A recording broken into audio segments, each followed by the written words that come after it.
Je vous remercie à toutes et tous d'être présentes et présents. Je m'appelle Colin Volmer, je suis porte-parole du PS Suisse et j'ai la chance ce soir de modérer un peu cette discussion en disant ces deux présentations, puis la discussion avec Monsieur Oscar Mazzoleni, qui est professeur à l'Université de Lausanne et qui est spécialisé depuis plus de 20 ans dans les questions des partis de droite radicale, en particulier en Suisse, en Europe et aux États-Unis. Et puis, après cette présentation, disons, avec un background scientifique, Samuel Bendahan, qui est coprésident du groupe socialiste aux chambres fédérales et donc conseiller national vaudois et économiste de formation, nous présentera peut-être l'aspect politique des implications de la radicalisation de la droite en Suisse et peut-être quelques raisons d'espérer, on espère. Ce que je vous propose pour faciliter la discussion, on sera encore plus nombreuses et nombreux, c'est d'envoyer vos questions dans le chat qui se trouve en bas de votre écran, en principe, qui est accessible à tout le monde. Et puis, après les présentations, je lancerai nos deux intervenants sur différentes questions. Et puis, réagissez, interagissez dans le chat et en fonction de la manière dont ça se déroule, Monsieur Mazzoleni et Samuel Medan pourront intervenir ou réagir à ce que vous dites. Notre objectif est d'être prêt à 21 heures au plus tard. On verra peut-être si on a une petite marge. Euh, Si ça va comme ça pour tout le monde et qu'il n'y a pas de problème technique, j'ai l'impression que tout le monde nous entend. Je vous propose gentiment de passer à la présentation. Peut-être vous informer que la séance est enregistrée dans un format qui fait que seule la personne qui prend la parole sera filmée. Donc la protection des données est assurée, mais vous recevrez après l'enregistrement si vous voulez revenir sur des passages ou regarder encore une fois ce qui a été dit. Euh, je vous remercie. Et puis, Monsieur Mazzolini, je vous donne la parole si ça joue pour vous. Merci beaucoup. Merci pour cette invitation que j'ai accueillie avec plaisir. Euh, je pense que c'est important d'abord de préciser, disons, l'objectif lié au titre que j'espère vous pouvez voir en ce moment. Pourquoi le succès des droites radicales? C'est important de souligner ce que c'est, ce que j'entends par droite radicale. Je n'entends pas ni le Parti libéral ou radical suisse. J'entends, c'est un terme une formule qui est traduite un peu de l'anglais et qui, en fait, souligne ou essaye de définir une sorte de famille politique qui s'est développée de façon relativement nouvelle depuis une trentaine d'années en Europe et aux États-Unis. Ce sont des partis qu'on ne peut pas affirmer d'extrême droite au sens antidémocratique. Ce n'est pas des partis qui ont comme objectif ou disons comme répertoire d'action dans les rues et de faire de la violence physique dans leur répertoire principal en tout cas.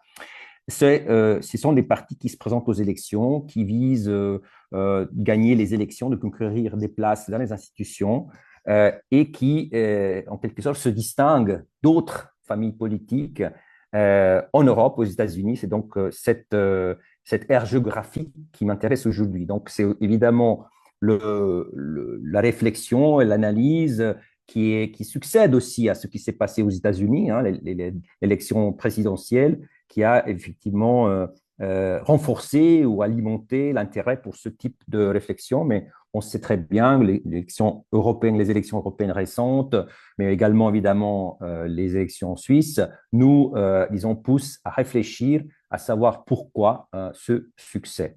Alors, j'essaye excusez-moi, j'ai petit souci. Alors, ici, vous voyez les logos des partis qu'on peut classer dans cette famille, large famille, hétérogène, famille, et qui, en quelque sorte, partagent certains points de vue, une certaine idéologie, même si avec beaucoup de différences.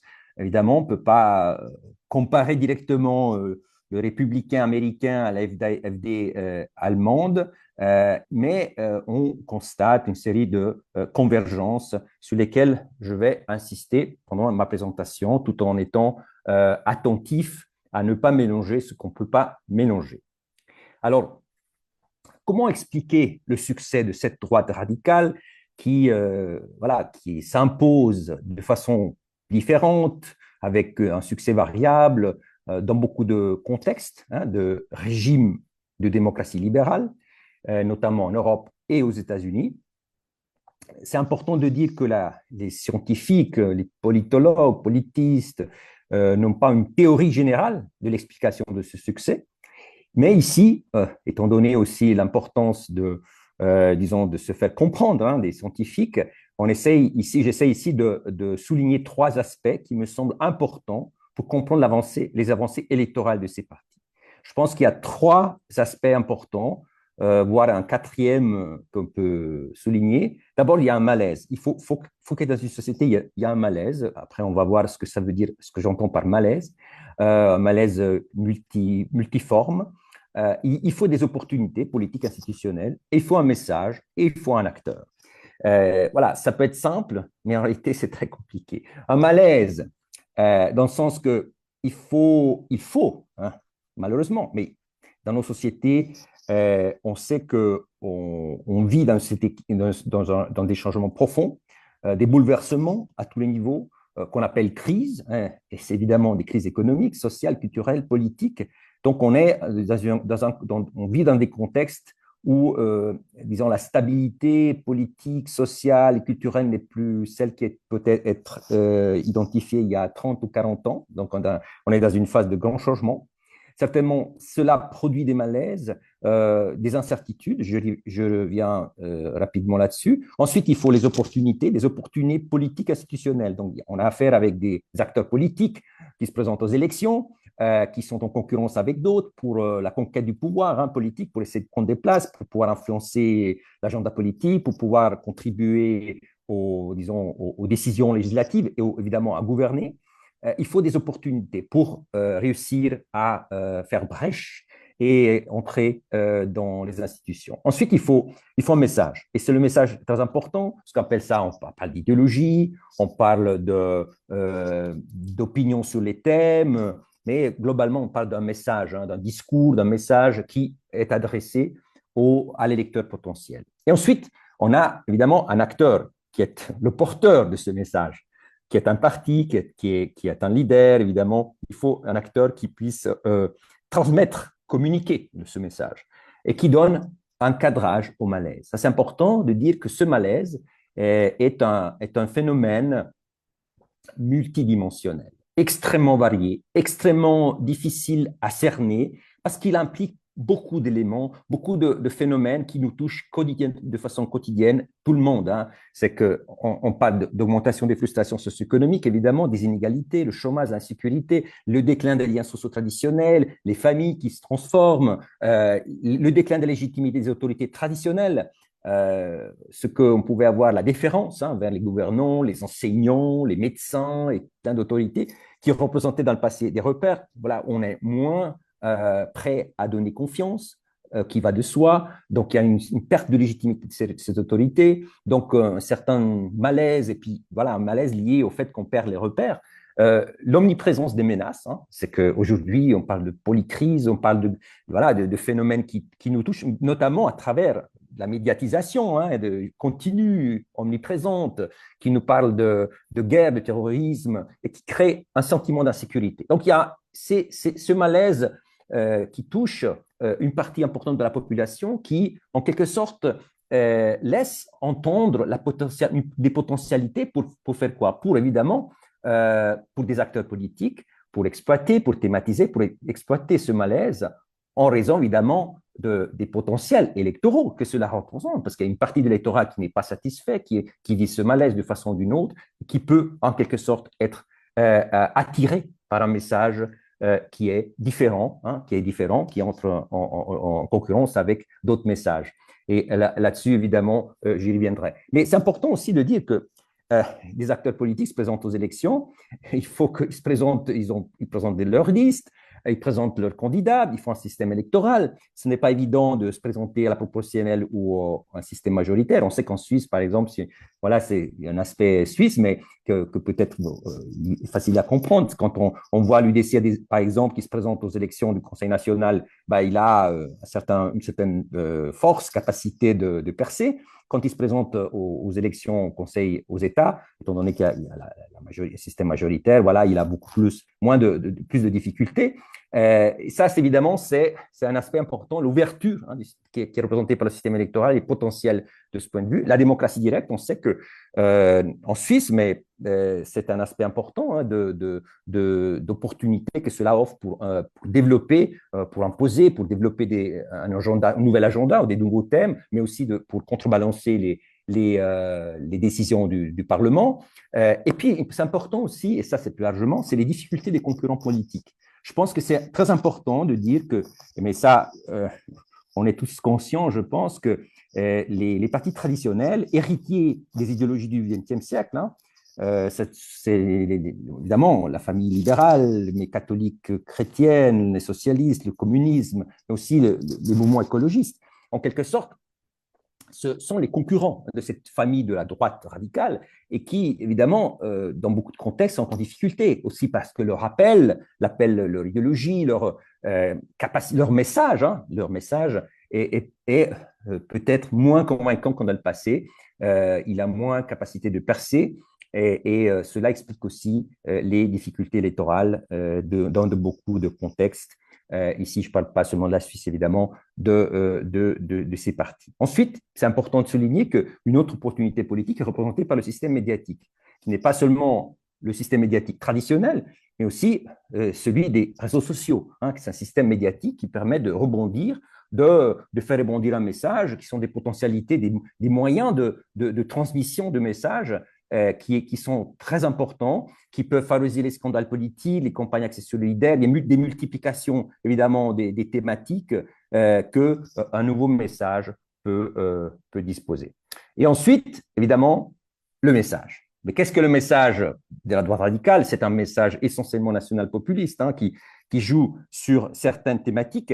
Évidemment, ici, encore une fois, je souligne, ce n'est pas tous les partis que j'ai mentionnés au départ qui expriment de la même façon ces messages, mais l'immigration de masse, donc l'opposition à l'immigration de masse, contre le cosmopolitisme et la société multiculturelle, contre l'islam en tant que menace pour la civilisation chrétienne occidentale, les partis de gauche, évidemment, vus comme des adversaires, voire des ennemis, et l'État gaspilleur, l'État social gaspilleur, contre les élites politiques dominantes, contre les pouvoirs supranationaux, et puis évidemment pour la reconstruction des frontières nationales, la souveraineté nationale, pour la défense des valeurs traditionnelles, la famille, Dieu et patrie, et l'opposition à des dites idéologies du genre, wokisme, etc., qui en quelque sorte définissent un peu un air de famille, de toutes ces partis qui sont en Europe, en Europe occidentale, en Europe orientale, mais aussi aux États-Unis, aujourd'hui le Parti républicain, et poussé par le mouvement MAGA, qui, en quelque sorte, propage ce type de message avec des nuances, des particularités, évidemment des contextualisations, parce que, évidemment, les opportunités des différents partis ne sont pas les mêmes dans chaque pays, les opportunités politiques varient et donc il faut s'adapter et adapter le message. Mais ce type de message qui, en quelque sorte, fait quoi? Essaye de thématiser, d'interpréter ce malaise, essaye de donner un nom au problème et aussi un nom aussi aux ennemis, à ceux qui sont responsables des problèmes. Donc, rassurer, donner des réponses, essayer de donner des réponses par rapport au pourquoi il y a le malaise et qui est la faute de ces malaises. Et donc, on identifie une série d'ennemis, on dit boucs émissaires aussi, qui sont définis comme le problème à régler, le problème à résoudre. Mais cela, évidemment, le message n'est pas suffisant. Il faut qu'un acteur politique soit capable de convaincre. Donc, ce n'est pas seulement le contenu qui compte, mais comment on communique. Il faut souvent un leader charismatique, capable de percer, de faire la une. On parle des médias. On a une femme, aujourd'hui, on a beaucoup de femmes aussi qui sont leaders de ce type de parti, qui se présentent comme quelqu'un d'extraordinaire, qui est capable justement de faire des choses et de dire des choses que personne, beaucoup de gens n'ont pas eu le courage de dire jusqu'à maintenant. On pense aussi à la campagne américaine de Trump, et qui en même temps nous ressemble. Elle ressemble à Monsieur Tout le Monde, ou à Madame et Monsieur Tout le Monde. Et ça, cette capacité, certainement, qui est souvent importante et essentielle pour mener à bien, pour réussir à être attractif et faire passer le message. Et puis, évidemment, cela n'est pas suffisant. Il faut un stock important de ressources militantes ou financières pour la mobilisation électorale. Un parti politique n'est pas seulement, évidemment, le leader, mais il faut beaucoup plus que ça, évidemment. Et puis, il faut une capacité du parti du leader à communiquer et dans les différentes sphères importantes, différentes sphères, parce que parler aux jeunes, parler aux personnes âgées, parler à des secteurs de la population différents nécessite aussi savoir adapter le message, savoir, disons, être capable de s'adapter aux moyens de communication aujourd'hui présentes, et cela, évidemment, pour attirer une partie de l'électorat qui vit ce malaise et qui est prêt, en quelque sorte, à accepter d'une façon ou d'une autre, qui entre en phase avec le message donné.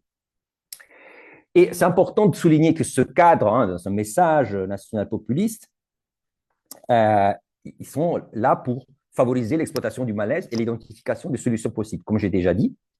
Donc, interpréter le malaise, interpréter les problèmes, dire au fond que les frustrations sociales peuvent être réglées par une logique de fermeture des frontières. C'est un message simple, mais qui, évidemment, est celui qui est souvent le plus poussé par ces partis. Et qui vise à diviser la société en deux groupes et cibler les groupes de coupables. Ça, c'est important, cette vision manichéenne, vision d'opposition, d'antagonisme. Il y a les bons et les mauvais, qui, en quelque sorte, sont vus comme les responsables du malaise. Et c'est important aussi, dans ces partis, que c'est important, je vais y arriver, sur le fait que ces partis sont largement soutenus dans beaucoup de pays par ce qu'on peut appeler les classes populaires. C'est le secteur de la population défavorisé d'un point de vue socio-économique. Cela se fait également par un message, un discours qui les présente, de la part de ces partis évidemment, qui les présentent comme les victimes de la situation, les victimes de la mondialisation, les victimes de l'ouverture des frontières, la victime des élites politiques existantes, etc., etc. Donc, c'est des victimes qui cherchent un salut et qui, voilà, on leur promet un salut à travers, disons, le soutien à ces partis, à ces leaders qui seraient prêts à donner des solutions pour, disons, régler les problèmes et pour améliorer les conditions de vie de personnes qui vivent en situation défavorable. Et donc, cela signifie promettre un changement radical. On sait que Trump promet des grands changements, c'est le cas de Trump, mais le cas aussi d'autres leaders, pour remédier au malaise et redonner enfin espoir aux victimes. Alors, ce qu'on peut voir dans les études, je ne parle pas des élections récentes aux États-Unis, mais on va voir qu'il n'y aura pas beaucoup de changements par rapport à ces grandes lignes. Malgré les particularités, les partis leaders de la droite radicale en Europe, aux États-Unis, sont principalement soutenus par qui? Il y a des tendances de fond, il y a des spécificités. Mais en même temps, on constate une surreprésentation, une présence accrue, importante, plus importante que d'autres, disons, parties, secteurs de la population, des personnes peu instruites, qui n'ont peut-être pas fait l'université, un peu plus des hommes que des femmes, des composantes de la classe ouvrière ancienne ou récente, en tout cas, on le voit, on le constate dans beaucoup de pays. Ensuite, une classe moyenne en déclassement. Cela, évidemment, ça ouvre plein de discussions, comment on distingue ces catégories socio-professionnelles. Évidemment, ça, c'est un débat qui reste ouvert dans les sciences, dans ce qui étudie ces phénomènes, mais c'est important de souligner que c'est une tendance lourde de fond qui se constate depuis une vingtaine d'années quand on essaye d'étudier qui vote ces partis. Et c'est important aussi, et ça, c'est un point sur lequel j'aimerais insister, et sur lequel on n'insiste peut-être pas assez, c'est en fait quel type de motivation, de dimension subjective on retrouve dans le message qui est véhiculé par ces leaders et partis. Alors, c'est important de souligner que ces messages touchent à la fois aux dimensions cognitives, donc aux connaissances, au contenu hein, des problèmes, des dimensions morales et des dimensions émotionnelles. L'efficacité du message ne tient pas seulement, n'est pas seulement due au fait qu'il y a un leader charismatique. Le message amène aussi des réponses à plusieurs niveaux. Des promesses de meilleures conditions de vie. Par exemple, en Suisse, retour à la Suisse des Trente Glorieuses où personne n'était au chômage, des Suisses évidemment. Les dimensions morales qui sont importantes. C'est pas que quand on a fait des études aux États-Unis avant l'élection de Trump 2016 par des anthropologues, on ne comprenait pas pourquoi des secteurs de la population qui bénéficiaient des subsides de Washington, en même temps, étaient prêts à demander une réduction des impôts. Sachant que si on demande moins d'impôts, ces subsides n'arriveront plus. Et puis, en fait, la logique était celle de dire, mais au fond, ils donnent l'argent à des gens qui ne sont pas méritants. Hein, ils donnent l'argent. Alors, plutôt que donner à des gens qui ne sont pas méritants, moi, j'arrive, mais je n'ai pas assez, alors plutôt de ne pas payer les impôts, parce que de toute façon, les fonctionnaires à Washington font un mauvais travail, c'est des corrompus, et donc finalement, c'est mieux de réduire les impôts, laisser l'argent aux contribuables et pas utiliser cet argent de façon à donner de l'argent aux parasites, aux gens non méritants. Et donc, cette logique, cette dimension-là qui était très forte, qu'on a étudiée aussi en Suisse, mais aussi aux États-Unis et d'autres pays européens. Donc, il y a une idée, une dimension morale. C'est-à-dire, en fait, nous, on est des méritants, nous, les victimes, on est des méritants qui ne reçoivent pas ce qui finalement auraient droit de recevoir, qui ont contribué à la richesse du pays d'une façon ou d'une autre, et qui finalement se retrouvent face à des parasites, des fonctionnaires, des immigrés, ceux qui bénéficient des subsides sans mérite. Et cette dimension-là est très présente dans les messages de ces partis et qui finalement aussi ont un certain écho hein, dans les opinions, les comportements de ceux et celles qui soutiennent ces partis. Puis il y a une dimension qui, à mon avis, très importante, qu'on constate et qu'on souvent on sous-estime, c'est la dimension émotionnelle. Euh, Derrière les frustrations, il y a aussi des formes de crainte, de rage des gens. Dire que on dit, ouais, c'est des gens qui ne votent pas avec la raison, hein, je reviens là-dessus, mais c'est faire l'économie des raisons pour lesquelles on vote un parti qui nous promet un grand changement. Le ressentiment, mais aussi l'enthousiasme. Il faut voir que derrière le soutien et le succès de Trump, il y a beaucoup d'enthousiasme de militants hein, qui croient hein, dans les solutions proposées par Trump. On peut dire que cet enthousiasme est mal adressé, mais c'est de l'enthousiasme. Et toutes ces émotions sont très fortement mobilisées, très fortement, disons, contribuent largement hein, au succès et disons, à la capacité du message de passer, de devenir attractif, parce qu'il résonne avec des émotions importantes. Et puis, j'essaye de terminer dans les 7-8 minutes qui me restent. Je pense que c'est important de souligner ce point. Parce qu'on pourrait dire que le succès de ces partis tient beaucoup à l'illusion hein, de ce message. On dit, on ferme les frontières, on règle les problèmes, on réduit, on est contre l'immigration de masse, on règle les problèmes de la Suisse, on réduit, par exemple, on veut mettre maximum 10 millions, puis comme ça, on règle les problèmes. On pourrait rétorquer en disant, c'est illusoire, tout ça, c'est de l'illusion. Et donc, pourquoi les votants soutiennent ces partis? Alors on se dirait, justement, suivant une sorte d'approche rationnelle, on dirait oui, mais c'est pas ces réponses, cette façon, ce message qui n'est pas la route. On sait que les problèmes sont beaucoup plus complexes. Or, c'est important aussi de dire que, à mon avis, si on veut comprendre avant de juger ou de combattre, etc., dans ce phénomène, il faut comprendre pourquoi hein, il y a autant de personnes qui suivent, hein, des lecteurs qui suivent finalement. On peut dire qu'ils sont manipulés, on peut dire tout ce qu'on veut, mais c'est un phénomène profond hein, qu'on ne peut pas dire éphémère, en tout cas, parce que c'est un phénomène qui s'élargit au fur et à mesure depuis une vingtaine d'années dans différents pays, et puis ça s'élargit. Moi, j'ai commencé à travailler sur ces thématiques dans les années 90, et la comparaison européenne était plutôt réduite. Hein. Aujourd'hui, voilà, on trouve dans tous les pays européens et beaucoup de pays, évidemment aussi des Amériques, du Nord, du Sud.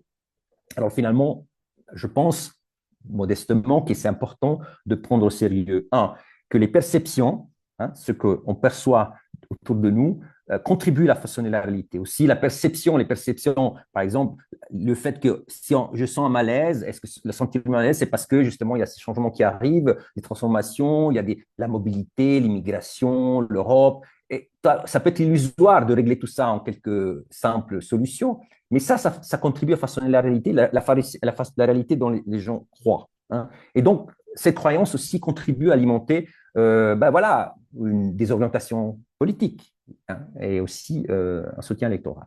Des réseaux sociaux, et ça, c'est un point, je pense, très important sur lequel il faut revenir dans cette révolution dans laquelle on est, qui tend à alimenter un climat de post-vérité. Voilà, on est dans un réseau social, on croit à des choses, les complots, les bulles. Donc, en quelque sorte, ça renforce des croyances, ça solidifie, ça cristallise même des croyances que d'autres pourraient être purement illusoires.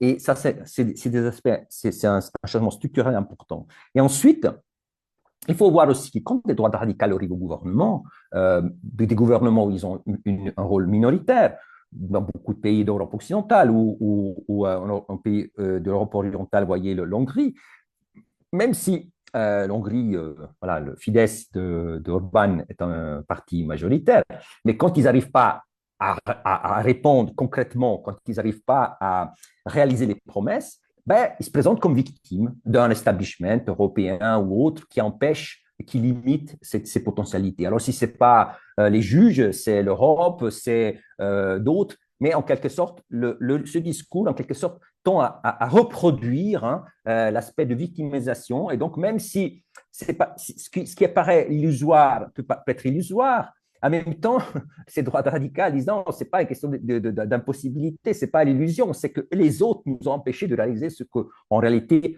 devait être la réalité. Donc, en fait, on retourne la question de l'illusion en présentant ça comme la trahison des élites, encore une fois.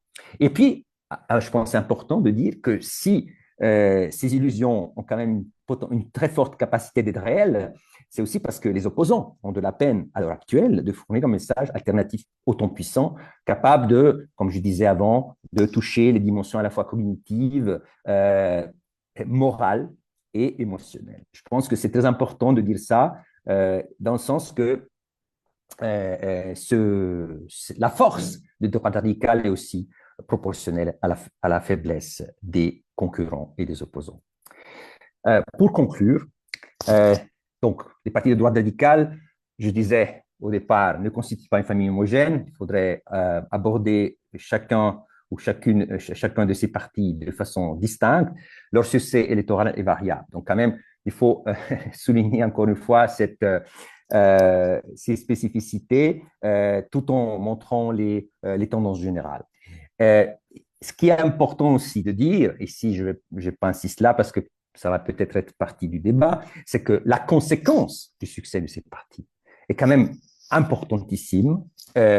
Donc, on peut parler de droitisation de l'agenda politique, l'influence des alliés de ces partis. En Suisse, on parle du bloc bourgeois, donc les autres partis bourgeois, ainsi que les décisions parlementaires et gouvernementales un peu partout dans le monde. Donc, c'est important de dire que le succès n'est pas un succès éphémère, n'a pas été jusqu'à maintenant un succès éphémère. Il y a une continuité. Et c'est important de dire que ces partis n'ont pas une stratégie, ne sont pas composés d'élus, hein, de dirigeants politiques, de leaders qui raisonnent à court terme. C'est fondamental de se raisonner comme ça. Bien sûr, Trump nous rappelle, hein, qu'après l'échec de 2020, il a continué, puis disons, ça fait 8 ans qu'il fait politique, il fait campagne électorale à plein temps. Lui, c'est un cas un peu particulier parce que c'est une personne qui incarne ça. Mais ces partis ont vraiment une stratégie à long terme, une stratégie qui veut changer les mentalités. C'est ce qui est fondamental. Ils ne veulent pas simplement gagner les élections. Ils veulent changer la façon de penser la politique, la façon de penser les régimes démocratiques et libéraux, Euh, il représente dans beaucoup de cas en Europe et ailleurs un sérieux défi pour le futur des démocraties libérales. Et ça, c'est un point fondamental, à mon avis, l'érosion de l'état de droit. Ça, c'est un point sur lequel j'insiste. Bon, c'est clair que on peut après discuter, hein, droit des minorités, restriction des libertés des médias traditionnels.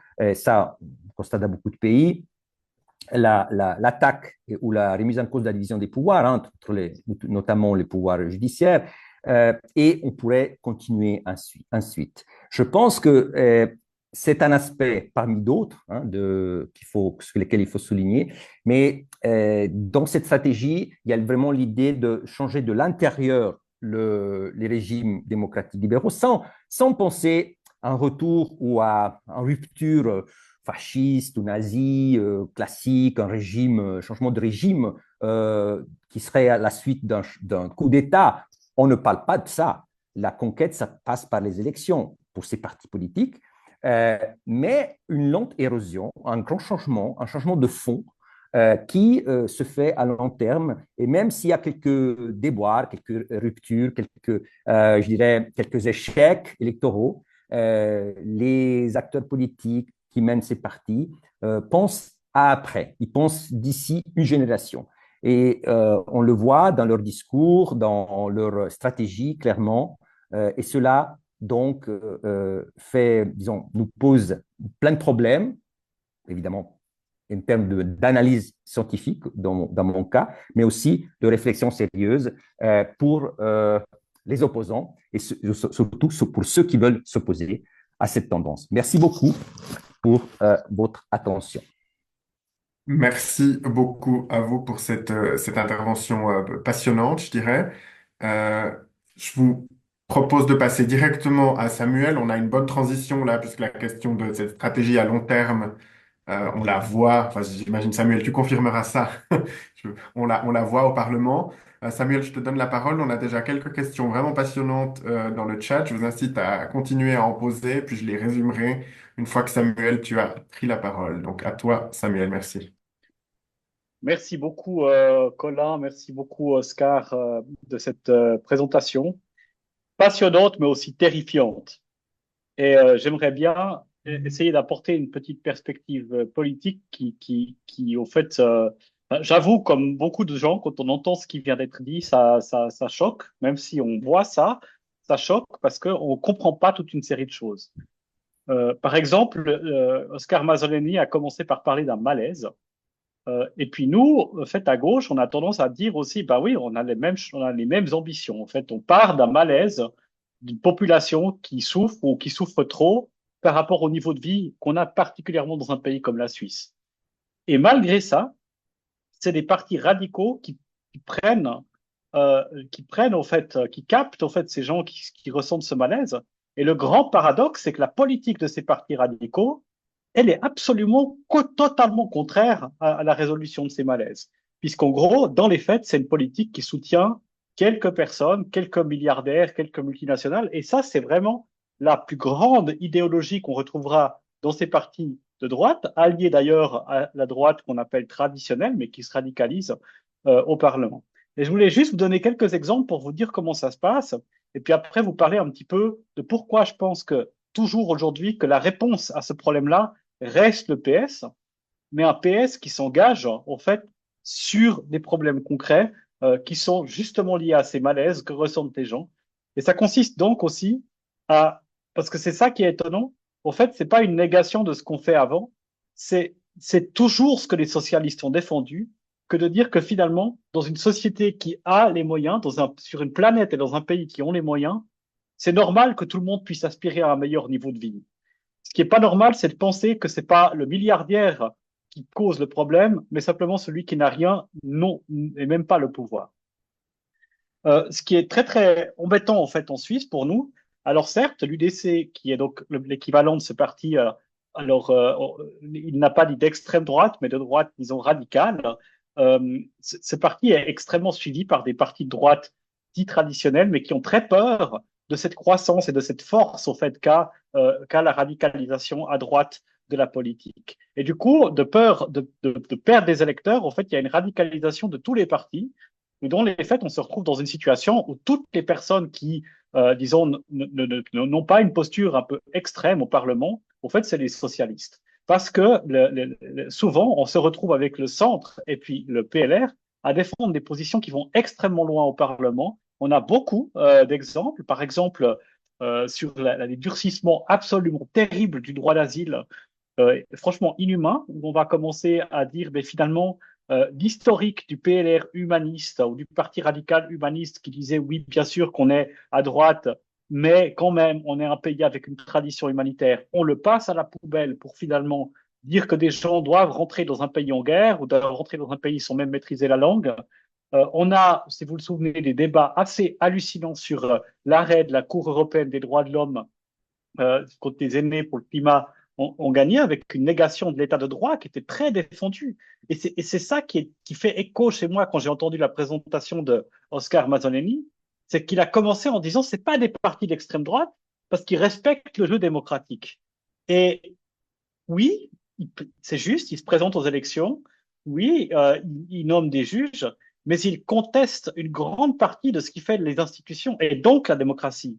Parce que la démocratie, c'est pas que les élections, c'est aussi des institutions très fortes. Et il y a une assez grande contestation, ou en tout cas une perversion dans beaucoup de cas, aux États-Unis, avec l'idée d'avoir une Cour suprême qui finalement sort de sa mission d'interpréter le droit et décide et utilise son pouvoir en fait au-delà de ce qu'on peut raisonnablement penser comme une simple interprétation du droit. Et ça, en fait, c'est un vrai glissement, et surtout, c'est un vrai glissement quand ces partis peuvent prendre un pouvoir majoritaire. Et en Suisse aussi, on a quand même bah, pas une négation de la démocratie en tant que telle, on n'a pas des comportements antidémocratiques ou violents, ça a été dit, mais quand même des attaques contre des institutions qui font ce qu'on appelle la démocratie moderne, l'humanisme, le respect de l'état de droit, on a entendu plein de libéraux et de radicaux défendre, par exemple, eh bien oui, même les criminels ont droit à un avocat, ont droit à la justice. Et aujourd'hui, c'est des positions qui sont de moins en moins défendables alors qu'elles sont absolument fondamentales. Ce qui est très important, c'est que ces projets, il y en a eu beaucoup d'autres au Parlement. Par exemple, l'augmentation des dépenses militaires, qui est vraiment ici au service des lobbies. Donc, on augmente massivement les dépenses militaires et en parallèle, la droite veut couper dans l'aide au développement, ce qui est absolument brutal, parce qu'il ne faut pas oublier, quand on dit couper dans l'aide au développement, la droite le présente comme une dépense un peu vaporeuse de l'administration suisse, mais dans les faits, ce sont des francs qui touchent les personnes qui souffrent le plus dans ce monde et qui alors, dans aucun cas, ne sont des gens qui ont le moindre pouvoir. Et pour moi, le hold-up du siècle, aujourd'hui, que réussit à faire ces partis d'extrême droite, ou de droite radicale, ou d'extrême droite, mais ça dépend où, mais ces partis, le hold-up du siècle, c'est de réussir à faire croire à la population que le pouvoir est dans les mains des discriminés, dans les mains des misérables, dans les mains des pauvres, dans les mains des gens qui souffrent. Euh, quand la droite présente les gens en victimes du wokisme, par exemple, elle dit ceux qui ont le pouvoir, ce sont, je ne sais pas, les transgenres, les LGBT, mais dans aucune société, ces gens ont le pouvoir aujourd'hui. C'est pas eux les milliardaires. Dans aucune société, les pauvres qui fuient la guerre ont le pouvoir. Donc, aucune société. Et pourtant, ce sentiment existe chez les gens et permet à cette droite d'avoir beaucoup de pouvoir. Et surtout, après, parce que les coupables, ce sont plutôt les pauvres et puis ceux qui n'ont en réalité aucun pouvoir, eh bien, la bonne politique devient celle qui consiste à offrir des milliards de francs de baisse d'impôts pour les milliardaires.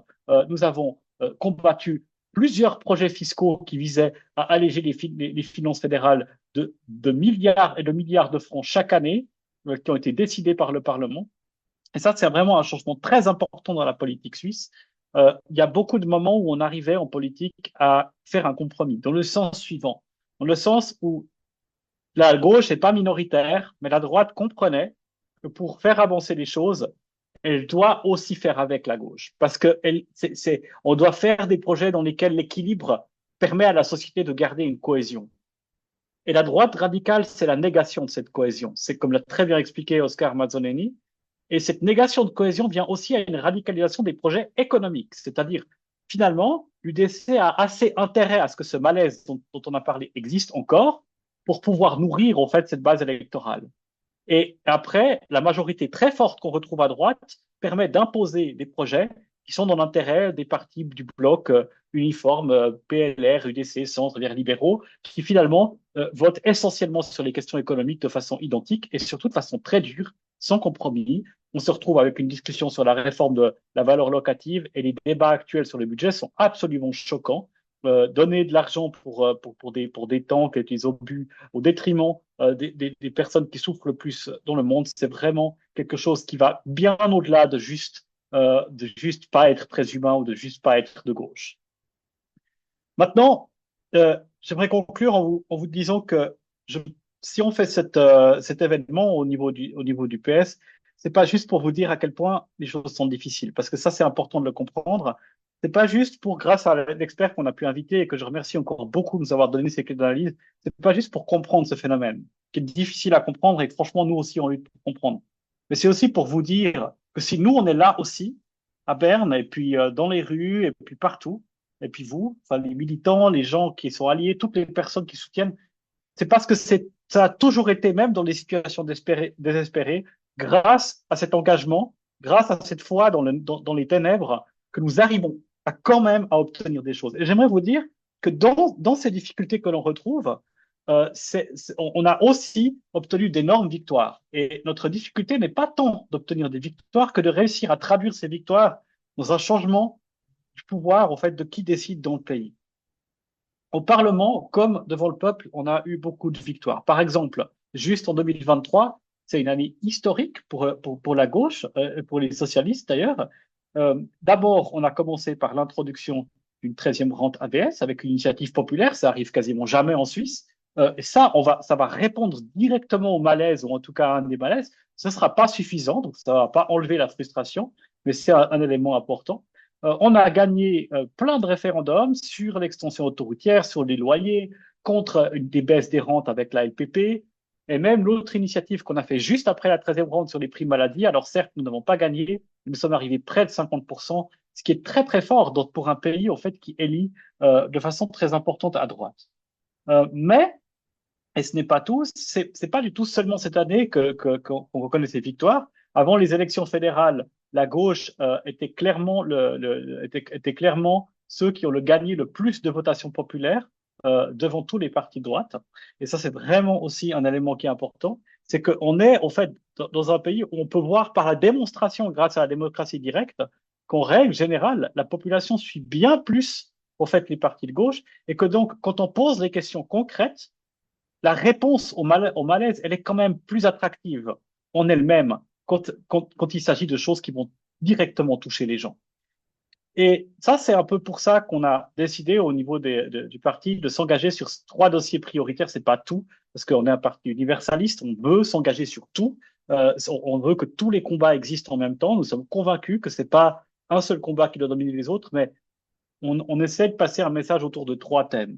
Le pouvoir d'achat, qu'on a souvent mis en avant, l'égalité et le climat. Parce qu'on pense que ces 3 défis sont vraiment 3 défis qui transforment aujourd'hui la vie des gens. Et avec des réponses concrètes, sous forme de projets, nous espérons pouvoir convaincre davantage les gens. Il y a 2 manières de faire ça. Premièrement, on fait comme avec la 13e rente, comme on va essayer de continuer à faire avec les primes maladie ou la caisse unique, comme on va continuer à essayer de faire avec les crèches et garderies, comme on va essayer de faire avec le fonds climat, avec l'initiative pour la finance durable. Tous ces projets très concrets sont sur la table et on va les amener et on va essayer de montrer comment ça peut transformer les vies des gens. Et ça, c'est la première voie. C'est de réussir qu'en fait, à montrer que ce qu'offre la gauche, c'est aussi une solution. Et cette solution, au final, elle apportera plus de choses concrètes. Et pour ça, on a besoin, en fait, pas seulement de faire les choses, mais d'avoir des gens, des militantes et des militants qui montrent à quel point ces choses sont importantes. Et la deuxième manière de le faire, et ça c'est très important, c'est la réalisation sur le terrain. Et là, la Suisse est un champ d'expérimentation que je trouve absolument fantastique. La Suisse est un des rares pays qui a la démocratie directe, en tout cas de la forme que nous avons, mais aussi qui a cette structure un peu très décentralisée qui permet des expériences sur le terrain. Et on a réussi, en fait, quand même dans ce pays, à démontrer à plusieurs reprises à quel point les valeurs socialistes peuvent aussi transformer la vie des gens. On peut penser, par exemple, évidemment, au niveau national, à des éléments comme la 13e rente, les assurances sociales, les vacances, etc. Mais on peut aussi regarder au niveau local des expériences comme les coopératives d'habitants, par exemple, où tout d'un coup, vous avez côte à côte, et de façon assez spectaculaire, une coopérative qui crée un bâtiment à côté d'un investisseur privé, et vous avez une comparaison de deux acteurs l'un à côté de l'autre dans le même endroit, et les loyers offerts par l'acteur privé, c'est presque 2 fois plus cher pour la même surface que les coopératives, alors que les coopératives offrent en plus à leurs membres des tonnes de prestations, des salles, des locaux communs, des espaces communs. Et puis en fait, tout d'un coup, quand les gens sont aussi sur le terrain confrontés à la comparaison entre des politiques de gauche et les politiques que défendent en fait cette droite radicale, tout d'un coup, ça aide, au fait, ces gens à se dire, mais au fait, c'est possible. Le plus gros reproche qu'on nous fait toujours à gauche, c'est d'être des idéalistes, des utopistes. Et je pense qu'une des réponses à ça, c'est aussi de montrer que concrètement, on peut faire des choses pour dire, oui, ce qu'on pense, c'est quelque part utopiste, dans le sens qu'on espère le bien commun. Et quand on dit ça, on a vraiment l'impression de passer pour des bisounours, ce que j'assume volontiers. Mais de l'autre côté, quand on sur le terrain, on a les occasions d'appliquer ce qu'on veut faire, eh bien, on y arrive. Et ce qui est génial dans ce pays, c'est que toutes les mesures socialistes qui ont été appliquées, et ça va jusqu'à la 13e rente, jusqu'à maintenant, mais aussi, bah voilà, les coopératives d'habitants, les droits aux vacances, elles ont toutes été faites en parallèle à une amélioration massive de l'économie suisse. Et nous pouvons donc prouver aussi par là qu'on peut se le permettre. La grande difficulté, et puis là, peut-être que ce sera ouvert pour le débat, c'est comment fait-on pour que la population qui comprend en fait dans les votations populaires, dans le débat public, l'importance de ce qu'on veut amener, comprenne aussi et accepte aussi l'idée de dire finalement, même si je suis fâché, même si je souffre, même si c'est pas juste, beaucoup de choses qui se vivent, c'est pas cette haine et cette émotion négative qui va me pousser là-dedans, c'est pas la radicalisation qui va me pousser là-dedans, mais c'est de voir aussi ce qui se passe de positif. Et peut-être que des réponses à ça, c'est à chercher aussi d'un autre côté du problème que Oscar Mazzoleni a aussi donné et qui, moi, m'a toujours surpris.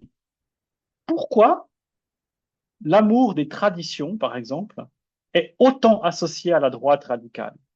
Pourquoi c'est la droite radicale qui symbolise plus le respect des traditions et de ce qu'on associe au fait à être conservateur?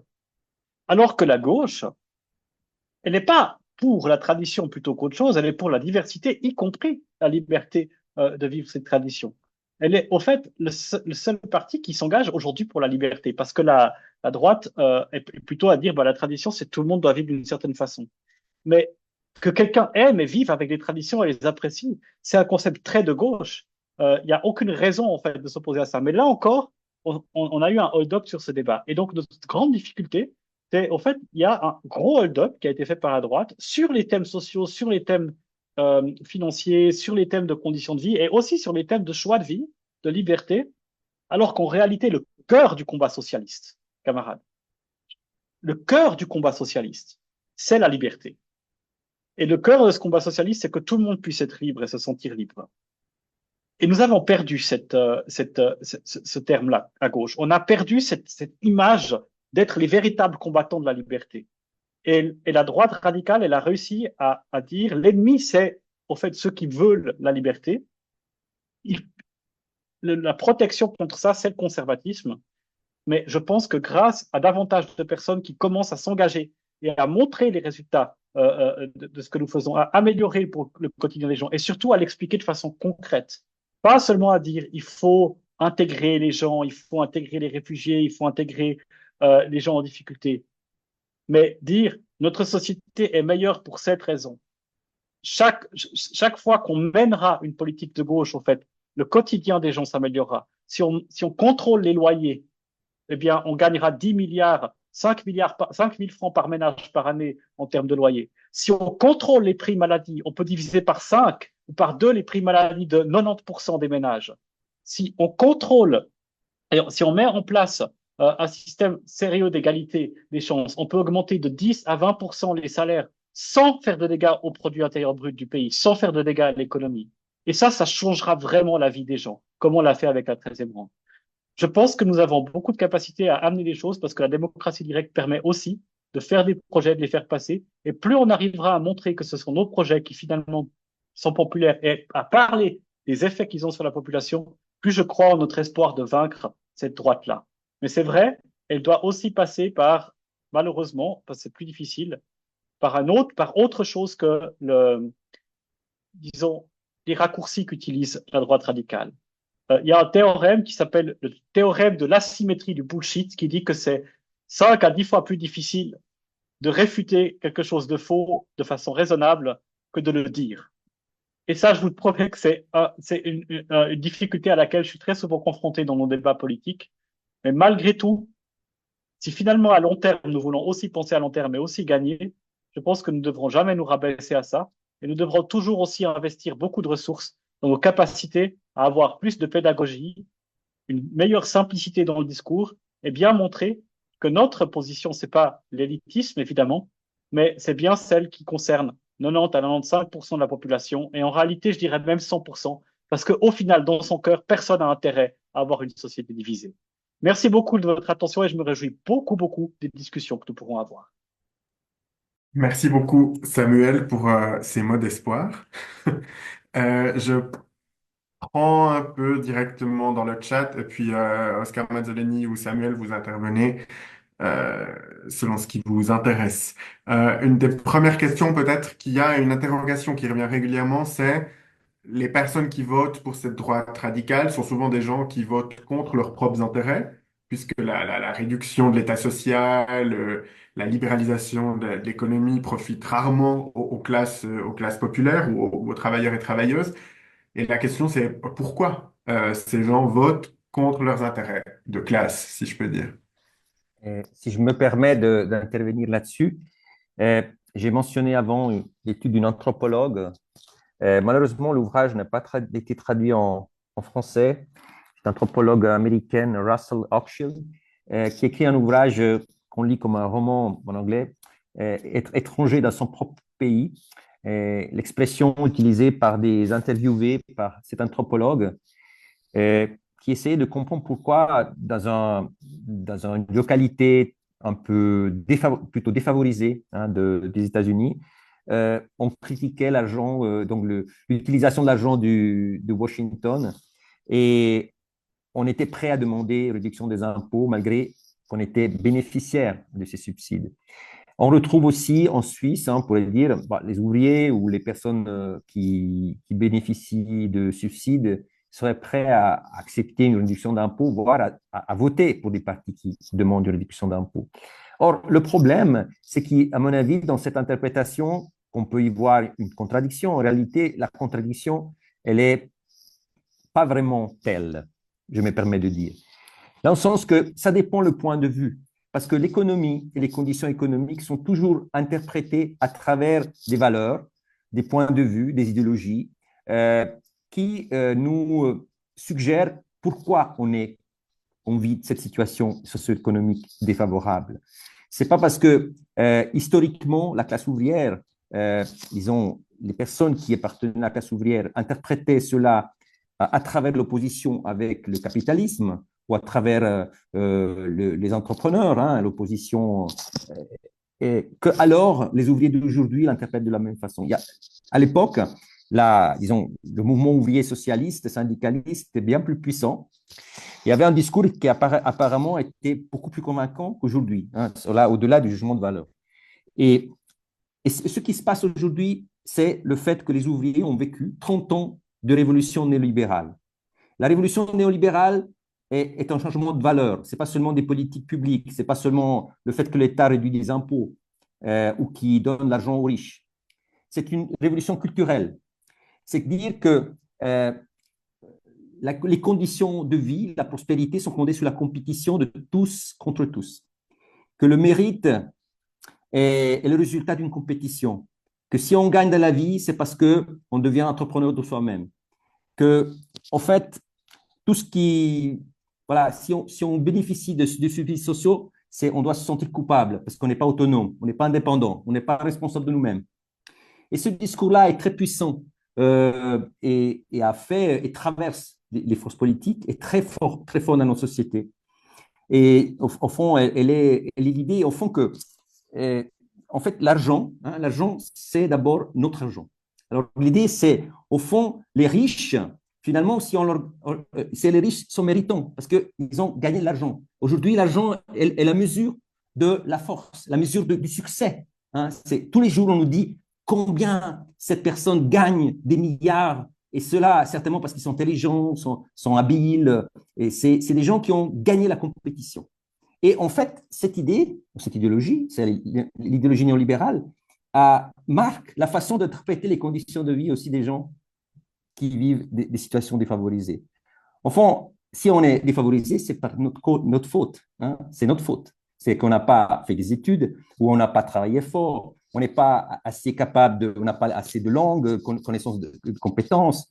Et donc, finalement, il y a la résignation. Et de l'autre côté, l'idée que pourquoi des fonctionnaires qui véritablement ne travaillent pas et qui décident comment attribuer l'argent et qui donnent peut-être l'argent à des personnes non méritantes, qui n'ont pas travaillé dur, comme moi, comme ma famille, bénéficient de ces aides. Et donc, finalement, voilà, on est prêt à dire que c'est mieux que les riches gagnent leur argent, parce que peut-être ils vont investir cet argent dans la place financière suisse, parce que l'idée aussi que si la place financière fonctionne bien, c'est aussi bien pour tout le monde, non? Et donc, voilà. Donc, je pense que c'est fondamental de ne pas tomber, ça c'est mon point de vue évidemment personnel, dans l'idée que c'est contradictoire, donc c'est faux, donc ils ne comprennent pas, les gens ne comprennent pas, ils votent contre leurs propres intérêts. Les intérêts sont définis pas de façon mécanique, matérielle, mais par la façon dont les gens vivent leurs expériences et les vivent à travers des valeurs, des idéologies, des idées qui circulent. Et la force de l'idéologie néolibérale est précisément de dire que tout ce qui se passe doit passer par le marché, par la compétition, par l'individualisme, par la responsabilité individuelle et pas par une dimension collective. Donc ça, c'est la puissance de cet argument que la droite radicale a utilisé à son propre compte, évidemment, en disant que la solution, c'est la protection nationale, c'est la sécurité nationale, c'est la défense de l'économie nationale contre l'Europe, etc. Donc, ils ont répondu de cette façon, tout en utilisant le néolibéralisme pour, évidemment, diviser, parce qu'évidemment, dire que Trump a les mêmes intérêts d'un ouvrier, disons, du fond des États-Unis, comment expliquer ça? C'est qu'au fond, pourquoi donner l'argent aux fonctionnaires qui l'utilisent mal? Pourquoi donner l'argent à l'État si, de toute façon, c'est corrompu, ça ne marche pas? C'est mieux que tout le monde garde son propre argent. Donc, l'ouvrier et le milliardaire. Merci. Samuel, tu veux ajouter quelque chose ou... On peut prendre une autre question. J'ai Ouais. plein de trucs à rajouter, mais je propose que comme ça, c'est un Ok. peu dynamique. Ouais. Une autre question qui est intéressante, qui est peut-être un peu technique, c'est quelqu'un demande si est-ce que le rôle des médias, est-ce que c'est vrai que les médias accentuent cette polarisation? Et puis plus largement, peut-être quel rôle les médias jouent dans cette radicalisation de la société, et peut-être aussi dans cette perspective que vous donniez, Monsieur Mazzolini, est-ce que les médias jouent un rôle dans le fait de faire croire aux gens que leurs intérêts sont représentés justement par des gens comme Trump ou ce genre de choses? Mais Samuel, tu peux intervenir Oui, aussi. voilà, je sais pas. Comme vous voulez. Je peux commencer. J'ai deux, trois trucs, puis après, si jamais Oscar peut compléter. Moi, j'ai juste dire une chose. Dans cette politique de la droite radicale, soutenue aujourd'hui par la droite traditionnelle, il y a le démantèlement des médias. Et ce démantèlement, il se passe par une logique qui est assez perverse. Parce que, en gros, on a aujourd'hui en Suisse, par exemple, un média de service public et des médias privés. Et on constate qu'il y a une pression absolument massive qui est mise sur les gens qui travaillent dans ces milieux-là. Au niveau privé, il y a des licenciements. Chaque année, il y a des plans de licenciement, etc. Et on a de plus en plus de milliardaires qui s'offrent, au fait, des plateformes, des réseaux sociaux ou des médias et qui contrôlent, au fait, ce qui est dit par ces médias et donc qui ont une influence directe ou indirecte sur le contenu. Direct, c'est simplement quand il y a un ordre clair qui est dit qu'il faut défendre une position. Indirect, c'est simplement parce qu'on constate petit à petit qu'au vu de la gouvernance, il va falloir adapter les discours. Et la façon indirecte la plus perverse, c'est simplement la pression sur les moyens. Parce que la lumière pour contrer les ténèbres amenées par l'extrême droite, c'est la vérité et c'est les faits, etc. Et malheureusement, comme je le disais avant, c'est plus compliqué de parler de ça que de parler de choses plus simples. Si on vous coupe les moyens, si on vous dit vous avez moins d'argent pour parler, pour faire le même nombre de pages, si on vous dit vous avez une pression financière, vous devez faire plus de choses en moins de temps, et ben en fait la qualité de votre travail elle pâtit aussi. Donc la pression financière sur les gens qui travaillent dans le domaine de la vérité, c'est-à-dire les scientifiques et les journalistes, eh bien, en fait, va avoir un impact sur la capacité de ces journalistes à être indépendants d'abord, parce qu'ils sont dépendants de milliardaires, et à faire vraiment leur travail parce qu'ils ont de moins en moins de ressources pour le faire. Et pour ce qui est du service public, qui en théorie n'est pas affecté par ça, ben il l'est. Ça fait depuis des années que planent des initiatives au-dessus de nos têtes, Nobilag, Nobilag 2, Albirum, donc divisé par deux la redevance.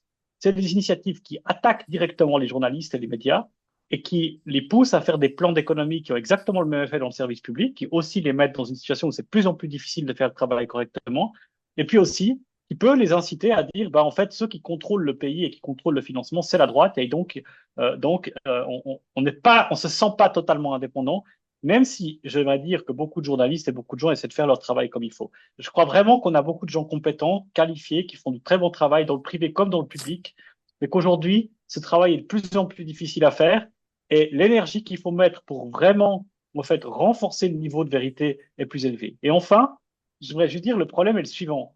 C'est que ça, c'est un phénomène psychologique, c'est pas juste une histoire des médias. Mais la réalité est qu'aujourd'hui, comme hier, nous fonctionnons de façon à préférer les contenus qui nous confortent dans ce qu'on pense que les choses qui sont divergentes avec ce qu'on pense. Et donc, la pluralité des contenus, qui peut paraître une bonne chose à la base, c'est aussi un risque que finalement, chacun se retrouve dans sa bulle et dans sa niche. Et indépendamment du fait que, si vous voulez, la détérioration des médias, au fait, diminue les bulles, quelque part, de gens qui seraient plus proches de la gauche, parce que finalement, il y a moins d'espace où les gens peuvent être libres, ou dire des choses, ou parler de science, etc.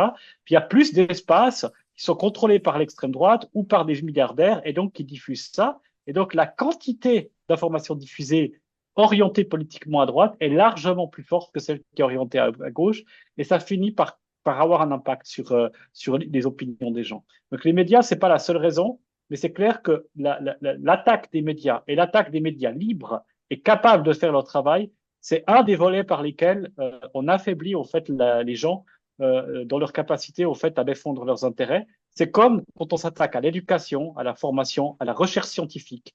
Et quand je parle d'éducation et de formation, c'est à tous les niveaux. Je ne parle pas que des niveaux universitaires, mais aussi évidemment du niveau universitaire.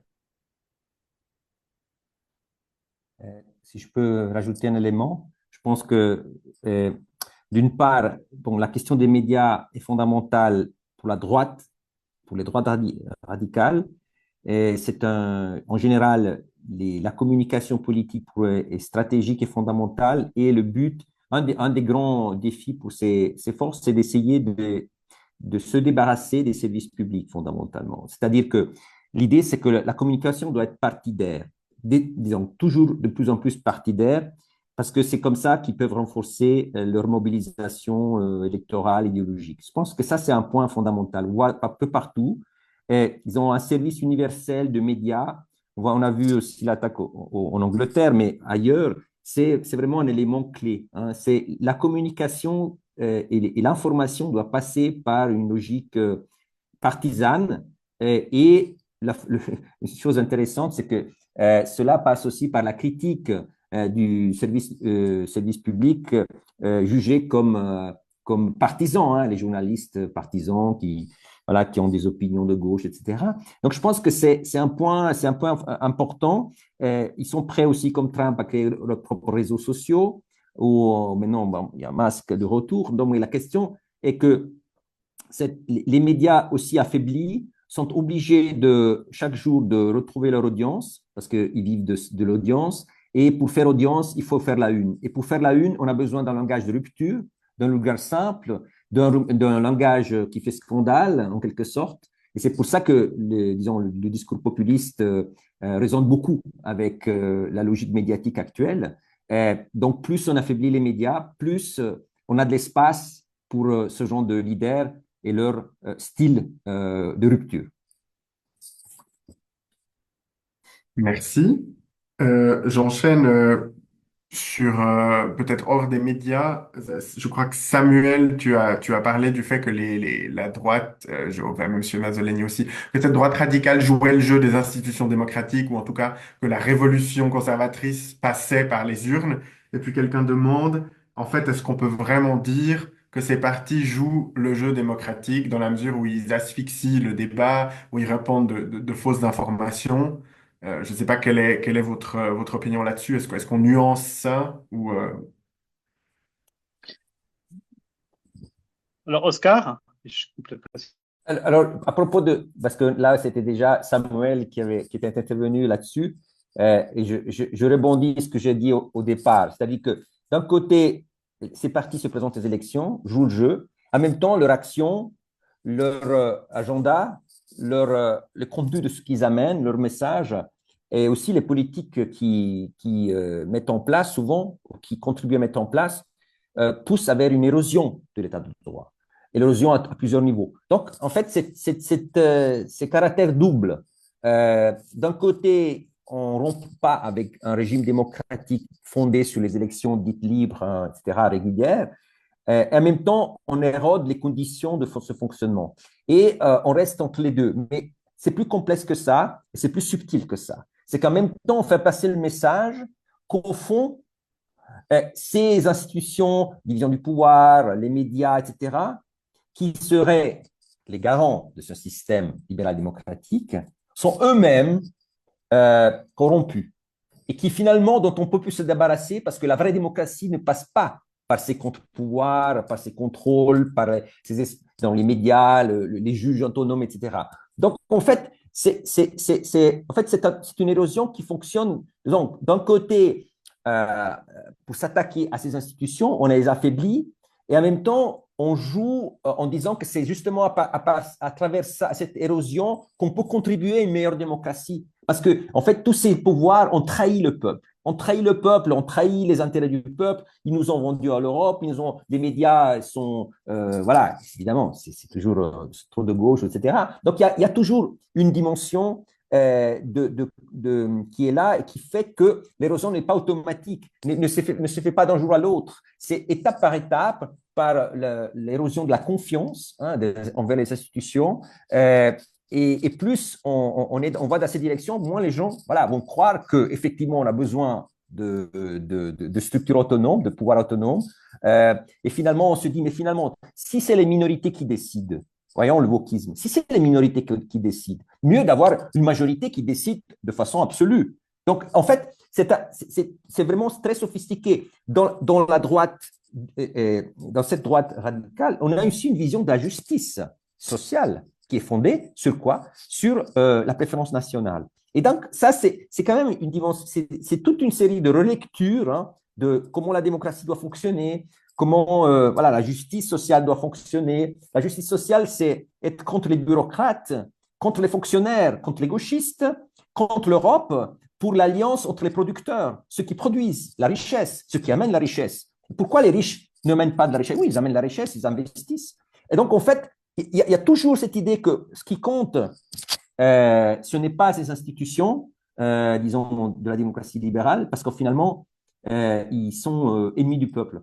Et je pense que ça, c'est quand même un élément clé sur lequel, voilà, faut réfléchir. Hein. Je vous donne un autre élément pour réflexion, je me permets de dire, quand on dit que le mérite, qu'est-ce que le mérite? Je pense qu'un élément clé, si je me permets de suggérer à gauche, on ne sait pas ce que c'est le mérite. Est-ce qu'il y a une vision différente à gauche de ce que c'est le mérite dans notre société?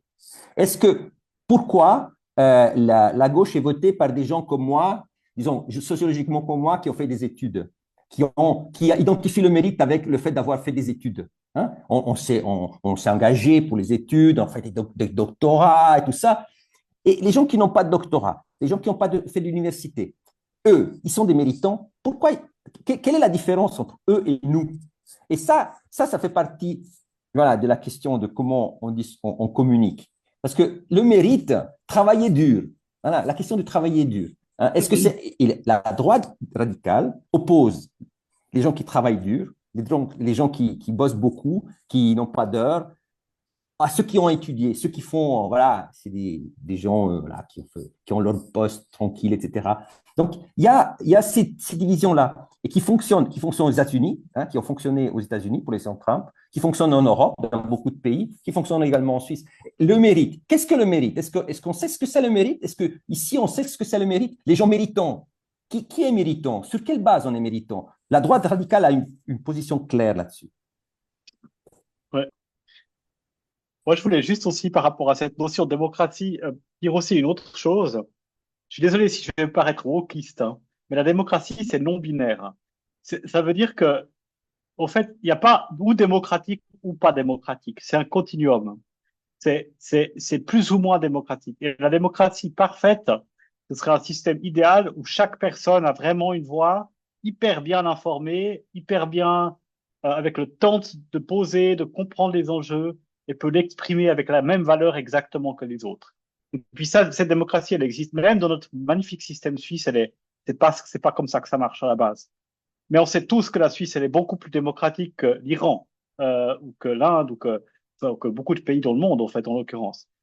Mais le problème, c'est que cette droite, ça, en fait, cette démocratie, c'est pas une chose, du coup, mais c'est plein de choses qui vont déterminer à quel point, en fait, on peut considérer qu'on est démocratique. Et plus on aura des médias libres et indépendants, plus les gens ont le temps et l'énergie de se renseigner sur les débats politiques, moins l'argent influence le débat politique, plus il y a une liberté des idées, plus il y a une pluralité des opinions, etc. Plus tout ça existe, plus la démocratie elle est forte dans les pays. Moins on a de liberté, moins on a les moyens de se renseigner, moins on a moins les gens en moyenne ont de pouvoir en fait à leur niveau, moins la démocratie est forte. Et tout l'agenda de la droite radicale, c'est la destruction de ce qui fait en fait les piliers de la démocratie. Cette fameuse liberté dont on parlait avant. S'il y a moins de médias, s'il y a moins de temps libre, s'il y a moins de vacances, s'il y a plus d'insécurité financière, s'il y a moins de droit à la formation, tout ça, et s'il y a des médias moins en mesure d'informer, s'il y a tout ça, et ben en fait, la démocratie, petit à petit, s'affaiblit. Si les institutions sont critiquées, si les gens qui travaillent pour le service public doivent faire plus avec moins, il y a moins de démocratie, il y a moins de liberté. Et donc, c'est bien, il faut bien comprendre, comme ça a été dit, il y a un agenda derrière. Mais il faut pas se méprendre. Cet agenda, c'est un agenda contre la liberté. Et la liberté, ce qui défend la liberté et la démocratie, parce qu'en vrai, c'est la même chose dans notre société, pour moi, ou c'est très proche en tout cas. Bon, en fait, aujourd'hui, ce sont les gens qui s'engagent à gauche. Ce sont les gens qui s'engagent pour renforcer tous ces petits piliers qui font la démocratie, qui se battent pour un média de service public, qui se battent pour la poste, qui se battent pour qu'on puisse survivre quand on a un travail et qu'on puisse travailler de façon décente et qu'on puisse avoir une vie de famille et qu'on puisse aussi prendre le temps dans notre temps libre pour faire de la politique et s'intéresser et décider, co-décider de l'avenir de notre population. Donc, c'est ça qui est fou, c'est qu'on se bat pas seulement pour obtenir ce qu'on veut à gauche, mais pour que la population puisse obtenir ce qu'elle veut, vraiment. Et donc, pour se rapprocher du côté positif, on va dire, de cette non-binarité de la démocratie, le plus démocratique possible. Et je pense que sur cet enjeu-là, c'est un des combats qui me fait le plus mal. En fait, je suis fait partie des gens qui ont beaucoup souffert de l'élection de Trump. Enfin, pas personnellement, parce que je pense pas que je serais la personne la plus affectée. C'est pas ce que je veux dire. Mais j'ai quand même beaucoup souffert parce que, comme personne qui m'engage en politique, je trouve ça très dur de dire que cette élection-là va faire énormément de dégâts par la démocratie. D'abord parce qu'elle donne le pouvoir aux milliardaires. Et que, comme l'a dit Oscar Mazzoleni, le pouvoir, en vrai, aujourd'hui, c'est pas la politique qu'il a. Vous savez pas, c'est pas parce que je suis parlementaire que j'ai vraiment du pouvoir. C'est pas vrai, vous le savez. Le pouvoir, il est dans la main des gens qui ont de l'argent aujourd'hui. Et donc, l'ennemi de la démocratie, c'est l'argent aujourd'hui. L'ennemi, c'est la finance, comme a dit un président français. Peut-être pour sortir de la droite radicale et aller sur le plan de nos réponses ou des réponses de gauche, je peux essayer de lier deux questions. Quelqu'un demandait comment on contre en fait ces attaques contre la démocratie, contre les institutions. Et puis quelqu'un demande, au fond, est-ce que nos réponses sont pertinentes? Est-ce qu'elles sont adaptées? Est-ce qu'elles marchent? Est-ce qu'elles vont marcher? Je sais pas, si quelqu'un veut réagir à ça. Et moi, j'ai évidemment pas de réponse très concrète, mais je reviens sur ma présentation, sur le fait que ces trois dimensions du message qui font l'efficacité du message de la droite radicale sont un niveau cognitif, un niveau moral et un niveau émotionnel.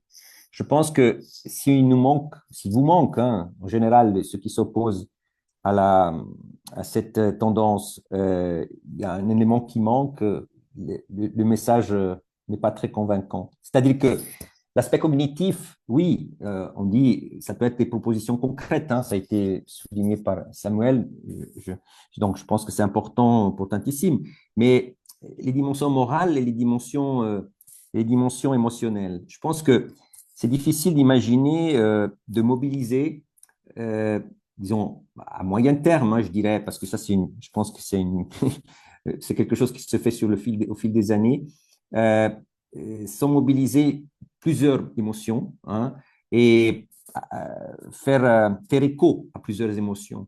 Je pense que l'indignation, hein, par exemple par rapport aux élections américaines, sont des conditions de possibilité, mais pas des conditions de durabilité, hein, de ce point de vue. Et je pense que il y a comme une question de l'enthousiasme. Alors, ça a été dit, là, je me permets de faire j'ai aussi une thèse en histoire, donc c'est pas, mais c'est un détail. La question est aussi de l'histoire, hein. Si donc la gauche est accusée de d'idéalisme parce qu'on a peur de ça. Pas parce que, ouais, je sais pas, mais c'est comme ça, c'est que la droite radicale est fondée sur l'idéalisme, est fondée sur l'idéalisme, est fondée sur des idées, quand on dit farfelu, mais illusoire. Mais ça, c'est l'idéalisme pur et simple. Imaginez comment on peut déporter des millions de personnes dans un contexte où l'économie américaine a besoin de main-d'œuvre. Euh, c'est banal, mais c'est très. Alors, tous les mouvements de droite radicale du XXe siècle ont été fondés sur l'idéalisme. L'idéalisme de changer, de faire une société nouvelle, ce n'était pas seulement le communisme et le socialisme. Mais sans cela, est-ce qu'on peut véritablement susciter l'enthousiasme? Parce que l'enthousiasme est un composant fondamental de la mobilisation. Est-ce que véritablement, on peut imaginer à moyen terme mobilisation des militants seulement sur la base de propositions concrètes qui changent les politiques publiques? Évidemment, c'est fondamental l'action parlementaire, mais est-ce que cela est suffisant pour répondre à cette stratégie à long terme de la droite radicale qui, elle, est très idéaliste et très fondée sur l'idéalisme et sur une utopie, évidemment, on peut dire pas une utopie, mais peut-être, mais le contraire des utopies, bien sûr. Mais eux, ils cherchent le lieu qui n'existe pas. Ils veulent ce lieu. Dans leur image, c'est la citadelle assiégée qui se protège. Et puis à l'intérieur, les bons, les meilleurs. Et tout le reste, c'est des ennemis. Cette citadelle, c'est quand même, c'est une image puissante, énorme, puissante. On se sauve des changements climatiques, on se sauve des migrations mondiales. Mais ça produit, c'est lié aussi à des émotions. C'est notre maison, la protection, notre maison est assiégée. Imaginez que quelqu'un arrive chez vous avec un pistolet, vous vous défendez. Ces images-là, puissantes. Alors, je suis un peu caricatural, excusez-moi, mais est-ce que sans ce type de message également émotionnel, peut-on mobiliser? Ouais, bah moi je pense que non, malheureusement. Je pense que pour moi la réponse à la question comment on fait pour combattre ça, c'est la mobilisation. La mobilisation, ça symbolise le fait que qu'en fait en politique on fait jamais rien seul. Et je pense qu'Oscar Mazzolini a eu raison de dire que c'est certainement pas au Parlement qu'on va, ou en tout cas pas seulement avec le Parlement qu'on va réussir à convaincre les gens de renverser toute cette machine-là. Ça c'est absolument vrai. Parce que tous les grands succès de société ne se sont pas faits seulement au Parlement. Je pense que le Parlement a contribué, les élus aussi. Mais franchement, ce qui a vraiment contribué, c'est la masse de gens, c'est le nombre de gens qui décident de faire quelque chose parce qu'ils se révoltent contre l'injustice, mais aussi pour cet idéal. Alors moi, je me suis toujours considéré comme manichéen et utopiste aussi. Donc, j'ai la même vision que finalement eux sur cette citadelle, sauf que pour moi, il n'y a pas les ennemis dehors, c'est tout. C'est que tout le monde est dans la citadelle, mais je me suis toujours senti utopiste et j'ai toujours cru au fait que nous devons aussi vendre une utopie parce que nous y croyons si nous voulons convaincre. Nous devons parler d'un monde meilleur dans lequel nous voulons vivre. Ça ne veut pas dire qu'on doit mentir ou trahir la pensée des gens, mais j'ai toujours dans mon cœur une société meilleure dans laquelle que j'imagine et pour laquelle je me bats, et je pense que ça fait partie de ce qui va nous mobiliser. On est tous capables de se battre pour quelque chose de plus grand que nous. Il y en a qui le traduisent par la religion. Chacun le fait librement. Mais c'est clair que dans notre engagement politique, je pense que nous devons aussi le faire pour dire notre engagement politique, notre combat, c'est se battre pour ce qu'il y a de meilleur pour tout le monde. Et ça, c'est une autre manière de formuler cette utopie. C'est vrai, on va pas le faire de façon divisive. On va pas dire notre ennemi, c'est les réfugiés, c'est ci, c'est ça. Et même quand on dit notre ennemi, c'est la finance, c'est pas les humains, c'est le système. Et j'ai toujours trouvé que c'était important. Donc oui, il y a du bien et du mal. Et oui, je considère aussi que de penser que chaque être humain a la même valeur sur Terre, c'est bien. Et de penser qu'un être humain qui vit plus loin que nous, c'est pas bien, n'a pas la même valeur que nous, c'est mal. Et je pense que nous avons aussi à mener ce débat sur le terrain moral. Mais la grande différence, c'est que ce terrain, c'est que nous devons en fait quelque part gagner la bataille contre le côté obscur en réussissant à mettre le même niveau émotionnel sur quelque chose d'un peu positif. Ouais, il y a l'indignation contre l'injustice, mais il y a surtout l'idée de dire, eh bien, en fait, ce qui a permis à l'humanité d'être ce qu'elle est aujourd'hui, c'est d'abord l'espoir et c'est d'abord la cohésion, la coopération, le travail ensemble. Ce qui nous a toujours rendu ce débat difficile, c'est l'idée de dire que justement, enfin, moi, on me dit souvent, vous êtes de l'angélisme. En politique, on me dit toujours, voilà, vous faites de l'angélisme. Et j'adore cette critique parce que j'aime bien rappeler à ceux qui me disent ça que les anges, c'est les gentils, contrairement aux démons. Et que malheureusement, la seule difficulté quand on fait de l'angélisme, c'est de montrer aux gens que ça marche. Et ça, c'est ce qu'on n'a pas toujours été très fort pour faire. C'est qu'on a été très fort pour des fois décrire cette société. Et je crois en ce que dit Oscar Mazzolini, nous devons faire ce discours. Nous devons dire que nous pouvons aller vers le meilleur, mais nous devons aussi pas seulement montrer une marche qui fait 1000 kilomètres de haut, mais être capable de montrer chaque marche d'escalier qui amène dans cette direction, même si on doit admettre que de notre vivant, on n'arrivera peut-être pas à tous les grimper. Et de montrer chaque pas qui est fait, comment il améliore le quotidien des gens. Et ça, on n'a peut-être pas très bien réussi à le faire dans notre engagement. Parce que souvent, quand on a gagné quelque chose, c'est un peu un acquis qui devient normal, mais on oublie de montrer aux gens à quel point c'est l'espoir qui les a amenés vers ces victoires-là. C'est l'espoir qui a amené cette 13e rente AVS, qui est une petite chose parmi beaucoup d'autres pour lesquelles nous nous battons. Et c'est aussi l'espoir qui nous a des fois amenés à nous battre à gagner des votations populaires ingagnables. Je veux juste vous dire, nous avons gagné il y a 7, 8 ans, je me rappelle plus, une votation qui, je me rappelle plus exactement le titre, mais je me rappelle le thème. C'était c'était contre les criminels étrangers. Quoi de plus populiste que de faire une votation contre les criminels étrangers? Ces gens, c'est pas nous, et en plus, c'est des criminels, et on va réduire leurs droits. Et la population, elle a dit, dans une votation comme ça, je préserve les institutions, j'ai compris le jeu de dupe et je suis prêt à sauvegarder la démocratie et les institutions contre le populisme. Mais ce n'était pas une victoire assurée d'avance, mais pour moi, ces victoires que nous continuons à mener sont la preuve qu'aujourd'hui, cette lueur, ce feu existe toujours chez les gens. Et le risque est qu'il s'éteigne.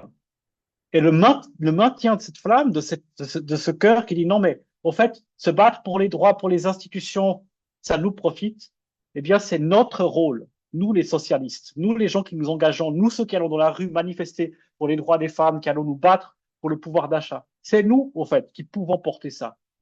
Simplement, dans notre citadelle, tout le monde est bienvenu. Merci pour ce message d'espoir. Euh, Moi, j'aimerais beaucoup qu'on se quitte là-dessus. Je trouve que c'est ce que je propose. Enfin, tu as répondu, Samuel, directement aussi à plusieurs d'autres questions qui, à mon avis, étaient est-ce que les discours populistes sont aussi une solution pour la gauche? Si je te résume, j'ai l'impression que ce que tu dis, c'est les émotions, oui, parler des problèmes des gens, oui, mais pas le populisme au sens d'attaquer les institutions. Je te paraphrase un peu, tu me permettras. Ce que je propose peut-être, comme il nous reste 2 minutes, je ne sais pas si Samuel, et puis, enfin, en commençant peut-être par Oscar, comme Samuel, tu viens de parler, si vous voulez une petite conclusion, nous dire, je ne sais pas, dans un futur proche, qu'est-ce que, je sais que vous n'avez pas une boule de cristal, mais peut-être à quoi on doit s'attendre ou je ne sais pas sur quoi vous voulez conclure. Je vous laisse une petite carte blanche peut-être. Merci, merci pour l'invitation. J'espère que, voilà, en tout cas, j'ai trouvé l'échange intéressant et aussi les questions posées tout à fait euh, importantes hein, aussi. J'ai pas beaucoup de choses à dire, sinon que faudrait pas sous-estimer la force de ces partis. Et ça a été dit à un moment donné dans un chat en Espagne, en Pologne, ils ont eu disons, difficultés électorales. Et donc, pour répondre à cela, il ne faut pas croire que une Europe en difficulté comme aujourd'hui, un Trump qui va faire des choses probablement imprévisibles hein, aussi, partiellement imprévisibles ces prochains mois, euh, vont réduire les chances, les opportunités de ces partis de rebondir et aussi euh, de dire haut et fort des choses que jusqu'à maintenant peut-être ils n'ont pas dit. Parce que c'est ça aussi, ces partis ont aussi ouvert la brèche à des opinions que autrefois n'étaient pas dites et prononcées ouvertement. Euh, et aujourd'hui, ils prennent la place, notamment aussi à travers les réseaux sociaux, par l'intermédiaire des réseaux sociaux. Donc, je pense que, voilà, que toutes les forces démocratiques, au sens large, auront beaucoup de choses à faire et beaucoup de travail à réaliser ces prochaines années, euh, parce que justement, c'est pas seulement une question de concurrence politique et de conquête du pouvoir au sein des institutions qui est un jeu, je pense. Il y a bien plus que cela, comme on a dit et répété dans cette séance. Merci. Samuel, tu veux enchaîner? Juste dire que, ouais, il faut pas sous-estimer la force de notre adversaire parce qu'il est le plus fort. Il faut savoir ça. C'est vrai. L'argent est plus fort que pas d'argent. Les majorités sont de droite partout. La guerre, aujourd'hui, elle atteint tout le monde. J'ai presque eu un coup d'État en Corée, ce que j'imaginais impensable, en Corée du Sud. Donc, on n'est pas les plus forts aujourd'hui. Mais jamais ceux qui ont amené le progrès et le changement de société n'ont été les plus forts au début. Et donc, je vous invite juste, en conclusion, à ne pas baisser les bras. Vous êtes là, vous avez sacrifié 1 heure et demie de votre temps pour vous intéresser à cette thématique. Je vous en remercie. Ça fait aussi chaud à mon propre cœur de savoir que des gens sont prêts à passer un peu de temps et puis après à diffuser ça. Mais rappelez-vous, ne baissons pas les bras parce que peut-être qu'il n'y a pas un énorme espoir, mais il est là et il est entre nos mains. Merci beaucoup de votre participation et une excellente soirée à vous. Merci beaucoup, Samuel. Merci, Samuel Bendaron et Oscar Mazzolini d'avoir été présents ce soir. Merci à vous toutes et tous dans le chat aussi d'avoir posé ces questions très pertinentes. Je vous remercie de votre engagement pour le PS et plus généralement pour la démocratie, pour l'égalité, pour le pouvoir d'achat. Je me réjouis de revoir celles et ceux d'entre vous qui ont envie dans d'autres événements du PS. Il y aura d'autres formations en ligne. Vous recevrez sûrement les invitations. Et puis, je vous invite à parler autour de vous de tous ces projets et toutes ces choses qu'on fait pour les gens et souvent pour d'autres que nous. Merci Et beaucoup. merci à toi, Colin, aussi pour l'animation et pour l'organisation, aussi à Louis Dana qui n'était pas là et qui a beaucoup fait pour l'organisation. Donc, Colin et Louis, merci beaucoup pour tout. Oui. Vous avez fait, c'est une magnifique soirée que vous avez organisée. Bravo à vous. Merci à toi et merci aussi à Orlan et merci à tout le monde et à bientôt. Bonne soirée.